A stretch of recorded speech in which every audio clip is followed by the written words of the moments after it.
নমস্কার, কেমন আছো সবাই? সুপ্রীতি মণ্ডল চ্যানেলে একটি নতুন ব্লগে অনেকখানি স্বাগত জানাই। দিনটি ছিল শুক্রবার, বিকেল 3:30 মতো। আমাদের বাড়ির পুকুরে আজ মাছ ধরা হবে। তো আমাদের বাড়ির পুকুরটা অনেকখানি বড়।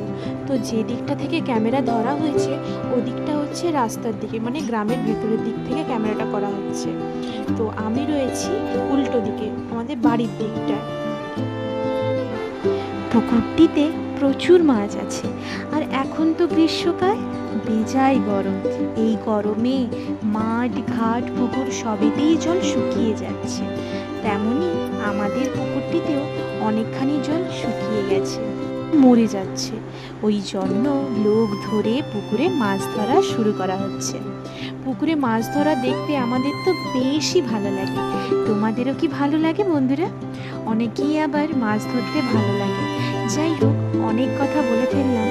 জানেন তো বন্ধুরা, পুকুরে সব রকমের মাছ ছাড়া হয়েছিল, কিন্তু এখন দেখি পুকুরে ট্যাংরা মাছ আর রূপচাঁদ মাছ ছেড়ে আসলে আর কিছুই নেই। ট্যাংরা মাছ সব পোনা মাছগুলোকে খেয়ে ফেলেছে। ওই দেখো বন্ধুরা, কত বড় বড় মাছ হয়েছে।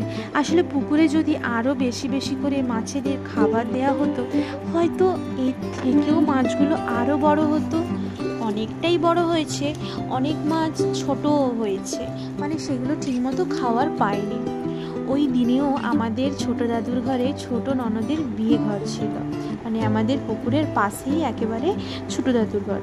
তো ওই ননদের বিয়ে, ওই সময় একদিকে পুকুরে মাছ ধরা হচ্ছে আর অন্যদিকে সবাই মিলে গায়ে হলুদ করছে মেয়েকে।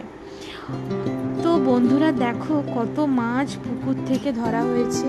এদিকে মাছ ধরা হয়ে মাপা হচ্ছে, আর উল্টো দিকে যেখানে আমি বসে আছি ওখানটাতে মাছ সেখানটায় বাছা হবে। শহরে কি হয়, মাছ বাজারে গিয়ে মাছ কেনা হয়, কিন্তু আমাদের গ্রামে পুকুরে মাছের চাষ করা হয়, নিজেদের পছন্দ মতো মাছের চাষ করা হয়। আবার কেউ চাইলে বিক্রি করে।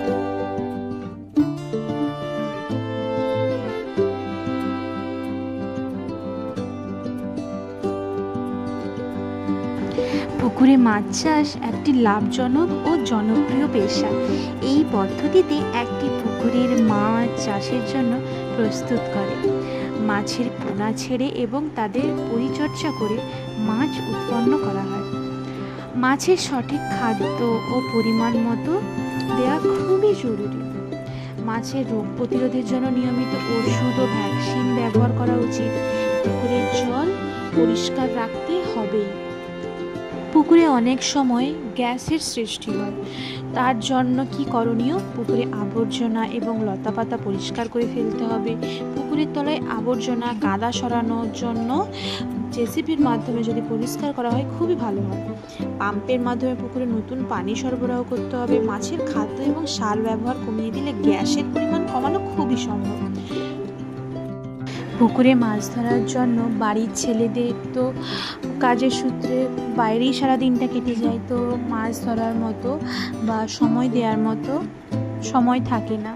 তো সেই জন্যই মা আসলেই ঠিক করেছে এই কাকুদের, যারা নিজেরাই মাছ ধরে নিয়ে গিয়ে বিক্রি করবে।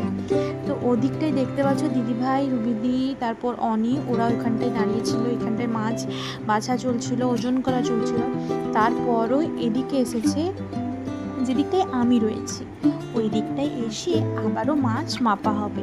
এই যে দেখো, বড় বড় ঝুড়িতে করে মাছ আসছে। তারপর আর একটা তো নেটের মধ্যে মাছ রয়েছে, রূপচাঁদ মাছ, কত বড় বড়, মানে 1 চাকরেরও বেশি হবে রূপচাঁদ মাছগুলো। যেহেতু ছোট দাদুর বাড়িতে বিয়ে বাড়ি হচ্ছে, সেই জন্য আত্মীয় স্বজনে ভর্তি, আর সেই জন্য অনিও ছোটো ছোটো বাচ্চাদের তাদের সাথেই খেলা করছিল। অনেক সেই জন্য দিদিভাইদের সাথে যখন ছিল এদিকে চলে এসেছিল। তো তারপর আমার কাছে অনেক এসে বলছে, ছোটো মা আমি চলে এসেছি। যে হ্যাঁ বাবা, সাইডে দাঁড়া। যেহেতু বড় বড় পাঙাশ ট্যাংরা রয়েছে, ওই পাঙাশ ট্যাংরাগুলোর কাঁটা মানে খুবই মোটা, সেগুলো একবার কারুর গায়ে ফুটে গেলে মানে সে খুব যন্ত্রণাদায়ক হয়। মাছগুলো তোমরা এবার দেখবে। এই যে দেখো, কাকুরা বড় বড় ডেকচিতে করে মাছগুলো উপরে উঠিয়ে নিয়ে যাচ্ছে।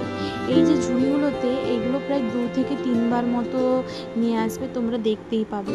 এই যে এক ঝুড়ি ঢালা হলো, মাছগুলো সাইজগুলো দেখো বন্ধুরা, অনেকটাই বড়। এর আগে একবার পুকুরে মাছ ধরা হয়েছিল, এই কাকুরাই এসে মাছগুলো ধরে নিয়ে গেছিল, এবার আর একবার ধরা হলো। এরপরে ভাবা হয়েছে যে পুকুরটা শুকিয়ে গেলে তারপর কই মাছ রয়েছে, অনেক বড় বড় কই মাছ, সেগুলো ধরা হবে। পুকুরটা কিন্তু অনেকটাই বড়। তো কাকুরা মাছগুলো একে একে করে তুলে আনছে উপরে।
কাকুরে এবার মাছগুলো ঢেলে দেওয়ার পরে রূপচাঁদ মাছ এখনও পুকুরে আছে, যেহেতু সে মাছটা সেখানে ফেলার মতো এখানে আমাদের জায়গা খুবই কম, সেই জন্য সেই মাছটাকে পুকুরে ফেলে রেখেছে আর তাদের নেটটাকে ভালো করে ধুয়ে নিচ্ছে।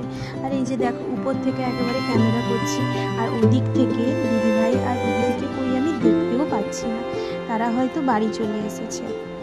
আর অনেকে আমি ধরে রেখেছি পুকুর সাইডে, ছোট বাচ্চা তো এদিক ওদিক লাফাচ্ছে, এবড়ো খেবড়ো রয়েছে, কোথায় পা মুচকে যাবে।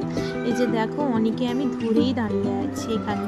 অনি তো বারবারই বলছিল যে সে মাছ ধরবে, হাতে নিবে, এদিকে ভয় পাচ্ছে, এদিকে হাতে ধরারও ইচ্ছে, আর বারবার বলছে ছোটো মা দেখো দেখো ওই দেখো ওই মাছটাকে দেখো। আসলে ব্যাকগ্রাউন্ডের আওয়াজটা তোমাদের দিতে পারছি না, কারণ না গ্রামের পুজোও হচ্ছিল সেই সময়, তো ওইখান থেকে মাইক বাজছে, তো কপিরাইট চলে আসতে পারে, ওই জন্য মানে ব্যাকগ্রাউন্ডে যে আমাদের কথাগুলো দিতে পারলাম না। আর ওই দিকে দেখো দিদিভাই আর রুবিদি ওদিক থেকে ফিরে এসেছে, এখন তারা ওই দিকে আছে। আর ওদিকে গায়ে হলুদ হচ্ছিল আর আমাকে বারবারই ডাকছিল ওদিকে যাওয়ার জন্য, কিন্তু আমার যাওয়ার রাস্তাটাই ছিল না। ওইখানে পাঙাশ ট্যাংরা রয়েছে, কত কাঁটা, একবার পা মুচকে পড়ে গেলে ব্যাস শেষ, ওখানেই সব শেষ। তো এই যে দেখো রূপচাঁদ মাছগুলোকে ওরা এবার উপরে তুলে আনছে।